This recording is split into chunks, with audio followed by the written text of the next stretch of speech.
러닝할 때 정강이 통증, 신스플린트에서 기억해야 될 제일 중요한 점은 통증이 사라졌다고 해서 달릴 준비가 된 건 아니다. 안녕하세요. 골격질주 김도현입니다. 이번에 신스플린트에 대한 내용을 한번 말씀을 드리려고 해요. 대체 이 신스플린트라는 병이 왜 이렇게 낫지 않는 건가? 실제로 신스플린트 환자에서 제가 사용하는 4주 동안의 재활 프로그램에 대해서 한번 설명을 드려볼까 합니다. 신스플린트는 한두 달 정도 이렇게 쉬어보신 분들이 이미 많으실 거예요. 쉬었다가 다시 달리게 되면 또 아프고 이런 경험들 많이 해보셨을 텐데, 그리고 지금도 그 통증을 참고 뛰고 있으신 분들도 많을 거라고 생각합니다. 그러면 이런 생각이 들죠. 도대체 얼마나 더 쉬어야 낫는 거야 이거? 라는 질문을 많이 받는데, 신스플린트가 왜 뛰어도 다시 아픈지에 대해서 설명을 한번 드릴게요. 먼저 신스플린트라는 병 이미 너무 많이들 잘 알고 계세요. 저 정강이가 아픈데 저 신스플린트인데요 라고 병원에 내원하신 분들도 있을 정도로 워낙에 이제 유명한 병이 됐고, 실제로 러닝 부상에서 1, 2위를 차지할 정도로 흔한 병 중에 하나이긴 합니다. 근데 정강이의 통증이 오는 게 무조건 나쁜 건가? 이걸 먼저 좀 생각을 해봐야 돼요. 신스플린트의 정확한 이름은 미디얼 티비알 스트레스 신드롬, 내측 경골 스트레스 증후군이라고 하는데, 이게 우리 훈련의 과정이기도 해요. 우리 몸은 근육이든 뼈는 이렇게 고정된 거라고 생각하기 쉬운데, 뼈에도 계속 골 흡수와 새로운 뼈의 생성이 이루어집니다. 그래서 우리가 계속 훈련을 하고 이렇게 강화를 하면 뭔가 손상이 돼요. 미세 손상이 발생하고 그걸 회복해 나가는 과정 중에서 실제로 이제 강화되는 게 훈련의 효과인데, 근육도 마찬가지죠. 펌핑 시키는 것 자체가 근육에 손상을 주는 거니까, 그러면서 회복되면서 강화가 되는 것이 이제 우리가 훈련이라고 말하는 것인데, 신스플린트는 우리 몸이 회복을 하는 속도보다 부하, 그러니까 스트레스가 너무 많은 거예요. 회복 속도보다 데미지를 준 속도가 더 많아지게 되니까 얘가 파업을 해버리는 거죠. 더 이상 안 되겠다, 힘들다. 그래서 옛날에는 이렇게 생각을 했어요. 예전 신스플린트의 개념은 뭐냐면, 종아리나 후경골건이라고 하는 가자미근과 후경골건의 근육이 정강이의 골막을 당겨서 골막에 염증 반응이 생기는 거다. 결과적으로 그냥 단순히 많이 뛰어서 그런 거니까 쉬어라, 쉬고 마사지하고 아이싱하고 아픈 주사 맞고 이렇게 했었는데, 이게 이제 완전히 바뀐 게 뭐냐면, 그것도 틀린 말은 아닌데, 이제 신스플린트 환자들을 여러 명을 가지고 MRI를 한번 찍어본 거예요. MRI를 찍어봤더니 골막에만 염증이 있는 게 아니고 골 안쪽, 피질골의 안쪽에 골수에도 부종이 있고 염증 반응이 쫙 나타나는 거예요. 신스플린트라는 게 단순히 그냥 골막에 염증 반응이니까 쉬어라 이게 아니고, 뭔가 우리 몸이 부하를 못 견디는 상태가 된 거구나 라고 이제 이해를 하게 되었습니다. 그러면 쉬면 왜 좋아질까요? 당연하죠. 달리지 않으니까 부하가 줄어들고 데미지가 줄어들잖아요. 그러니까 통증도 줄어들죠. 근데 여기서 문제가 있어요. 제가 오늘 드리고 싶은 핵심 메시지인데, 통증이 없어졌다고 해서 달릴 준비가 끝난 게 아닙니다. 한 달 쉬어서 통증 없어졌는데 어떻게 됐죠? 종아리의 근력 떨어졌죠? 발과 발목의 기능도 떨어졌어요. 한 발로 서서 버틴 능력도 떨어졌죠. 그 다음 근육과 신경계의 연결도 많이 약해졌을 거고요. 그 다음에 달리기 부하에 대한 적응력도 많이 떨어졌을 거예요. 심지어 또 운이 없으면 체중까지 늘었어요. 그렇죠? 너무 우울하죠? 그런 상태에서 통증이 없어졌다는 이유로 바로 예전에 뛰었던 거리 5km, 10km, 예전에 뛰었던 속도 4분 페이스, 5분 페이스 막 뛰었다라고 해보세요. 그러면 당연히 다시 아파지는 거예요. 아직 뼈는 적응을 하지 않았어요. 그래서 뼈가 적응할 시간을 만들어줘야 돼요. 그게 신스플린트 치료의 거의 핵심이라고 생각을 합니다. 다시 한번 강조하지만, 통증이 없어졌다는 게 다시 달릴 준비가 되었다는 게 아니다. 이 말을 꼭 기억해 주셨으면 좋겠어요. 두 번째, 이 통증이 과연 신스플린트가 맞을까? 라는 것도 한번 우리가 의심을 해봐야 돼요. 정강이 아프다고 해서 전부 다 신스플린트는 아니에요. 특히 이제 반드시 구별해야 되는 것이 피로골절이에요.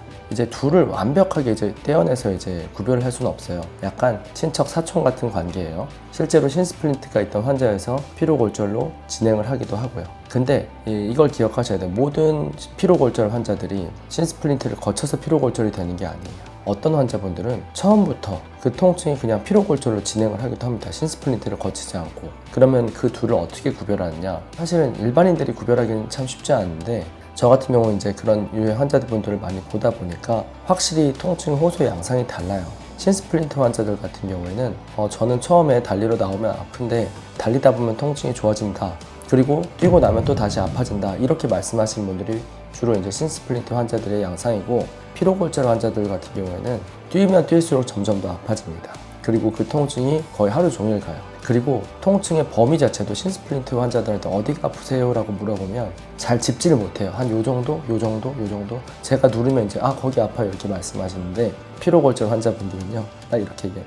여기요. 정확하게 여기가 아파요 라고 얘기를 합니다. 그만큼 이제 국소적인 통증, 이 정도가 이제 피로골절과 신스플린트의 감별점이고, 엑스레이를 찍어봐야죠. 정확하게는 이제 MRI까지 찍어보면 더할 나위 없이 좋겠지만 엑스레이만으로도 꽤 많은 부분 진단 가능하긴 합니다.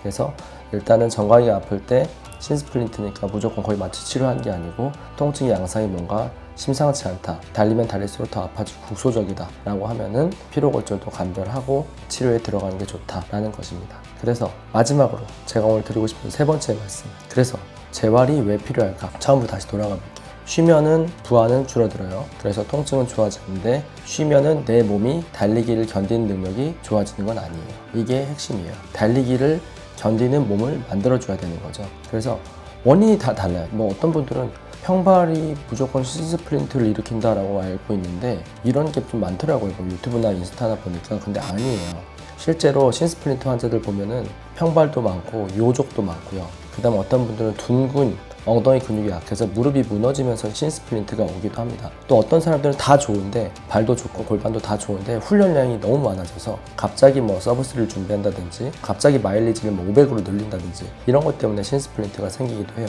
그래서 일단은 내가 왜 이 부하를 견디지 못했는지를 찾아야 돼요. 내 몸에 어떤 원인 때문에 이게 부하를 못 견뎠는지를 찾아야 되고, 그리고 그 부하를 견딜 수 있는 몸을 만드는 과정이 필요합니다. 그래서 재활이 필요해요. 일단 우리가 해야 될 거, 첫 번째, 당장은 일단 부하를 줄여야 돼요. 일주일 정도. 우리가 걸을 때도 통증이 있을 때면 쉬는 게 맞아요. 당장은 일단 부하를 줄여주면서 통증을 완화시키고, 두 번째는 장기적으로 부하를 견디는 능력을 키우는 거예요. 많은 분들이 첫 번째만 하세요. 쉬는 것만 하고 마사지하고 아주 잘해요. 잘하는데 이 부하를 견디는 몸을 만드는 두 번째를 잘 하지를 못한단 말이에요. 그래서 이 사이클을 끊으려면 단순한 휴식이 아니라 재활과 단계적인 러닝 복귀, 점진적인 자극이 필요하다라는 게 제가 오늘 드리고 싶은 말씀입니다. 그래서 오늘 딱 세 가지만 기억하시면 되는데, 첫 번째는 신스플린트는 단순히 염증이 안 나와서 계속 아픈 경우로 보는 게 아니고, 내 몸이 견딜 수 있는 부하보다 더 많은 데미지가 반복된 결과다. 그리고 두 번째, 정강이가 아프다고 모두 신스플린트는 아닙니다. 통증이 한 지점에 집중되거나